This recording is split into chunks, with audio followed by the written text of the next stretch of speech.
అరుణోదయ వృద్ధాశ్రమంలో సేవ తీరుతున్నారు. ఇలాంటి జగంవంచిన పెద్దవారికి సేవ చేస్తున్న అదృష్టం మా సేవ స్వచ్ఛంద సంస్థది.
ముందుగా ఆ ఏడుకొండలవాడి పాత పద్మములకు శ్రీరాముడు వలుస్తూ ముందుగా నమస్కరిస్తూ ఇంతమంది ప్రేక్షకుల ముందు మాట్లాడాలంటే నాకంటే ముందు మా సోదరి ముందు మాట్లాడారు.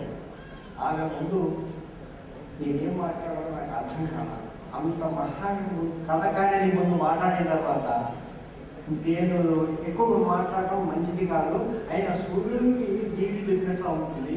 కాబట్టి మేడం గారు చెప్పినట్టు వచ్చారు, మీరేదో మాట్లాడాలని చెప్పారు కాబట్టి నేను అంత వ్యక్తిగాను. ముఖ్యంగా మీరు ఎలాగైతే ఆసక్తిగా చూస్తున్నారు కదా శ్రీనివాస గారి ప్రోగ్రాంలో, నేను కూడా తొందరలోనే ఎంత తొందరగా అయితే చేసి వారి ప్రోగ్రాన్ని వినాలని నేను అభినందిస్తూ తమ సంగీత మాధుర్యంలో అందరినీ ఓడాలని అందరూ